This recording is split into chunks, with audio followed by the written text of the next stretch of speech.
सभी हिंदू देवी देवताओं के अपने अपने वाहन हैं। आपने अवश्य गौर किया होगा कि ये वाहन कोई न कोई पशु या पक्षी है। पशु या पक्षियों के देवी देवताओं के वाहन बनने के पीछे के कारण में जाएं तो उनका उत्तर कुछ पौराणिक कथाओं में मिलता है। शिव और पार्वती के पुत्र गणेश जी मूषक पर विराजमान होते हैं। उनका वाहन डिंक नामक मूषक है। गणेश जी की विशाल शारीरिक संरचना के समक्ष मूषक आकार में अत्यंत छोटा है। ऐसे में प्रश्न उठता है कि गणेश जी छोटे से जीव पर क्यों विराजमान होते हैं? उन्होंने इतने छोटे से जीव को अपना वाहन क्यों चुना है? इन प्रश्नों का उत्तर भी दो पौराणिक कथाओं में वर्णित है। आइए जानते हैं मूषक के गणेश जी का वाहन बनने के पीछे की कथा।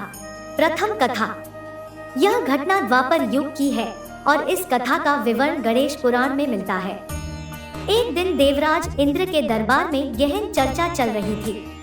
दरबार में उपस्थित समस्त देवगण चर्चा में लीन थे, किंतु क्रौच नामक गंधर्व अप्सराओं के साथ हंसी-ठिठोली कर रहा था। जब देवराज इंद्र की दृष्टि क्रौच पर पड़ी तो वे क्रोधित हो उठे और उसे मूषक बन जाने का श्राप दे दिया। मूषक बना क्रौच स्वर्गलोक से पृथ्वीलोक में पराशर ऋषि के आश्रम में आ गिरा।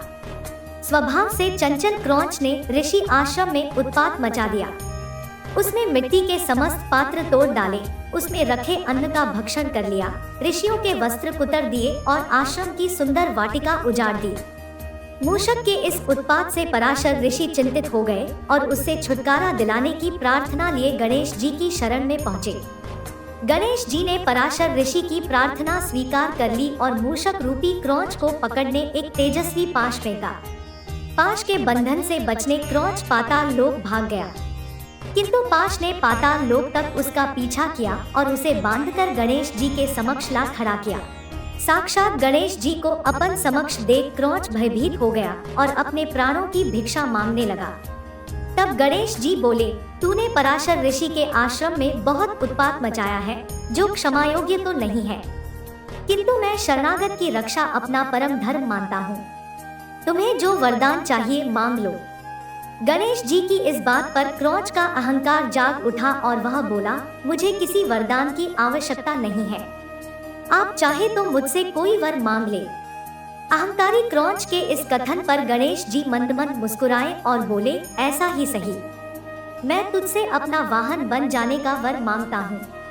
क्रौच के पास कोई अन्य विकल्प न था। अपने कथन अनुसार वह गणेश जी का वाहन बन गया। गणेश जी जैसे ही मूषक रूपी क्रौच पर आरूढ़ हुए, उनके भारी शरीर से वह दबने लगा और उसकी प्राणों पर बन आई उसका सारा अहंकार चूर चूर हो गया। उसने गणेश जी से याचना की कि वे अपना वजन वहन करने योग्य कर ले। गणेश जी ने वैसा ही किया। उस दिन से मूषक गणेश जी का वाहन बन गया और सदा उनकी सेवा में लगा रहा। गणेश जी के वाहन के रूप में उसका नाम डिंक पड़ा। गणेश जी की मूषक पर सवारी स्वार्थ पर विजय का संकेत है। दूसरी कथा। गजमुखासुर नामक दैत्य ने देवलोक में उत्पात मचा रखा था। समस्त देवता उससे तंग थे। एक दिन सभी देवगण एकत्रित होकर गणेश जी की शरण में पहुंचे और उनसे गजमुखासुर दैत्य से मुक्ति दिलाने हेतु प्रार्थना करने लगे। देवताओं की रक्षा के लिए गणेश जी ने गजमुखासुर से युद्ध किया। इस युद्ध में गणेश जी का एक दांत टूट गया। इसी दांत से गणेश जी ने गजमुखासुर पर प्रहार किया, जिससे बचने के लिए गजमुखासुर में मूषक का रूप धारण किया और युद्धस्थल से भाग खड़ा हुआ, किंतु गणेश जी ने उसे पकड़ लिया। तब गजमुखासुर गणेश जी से क्षमायाचना करते हुए अपने प्राणों की भीख मांगने लगा। गणेश जी ने उसे क्षमा कर अपना वाहन बना लिया।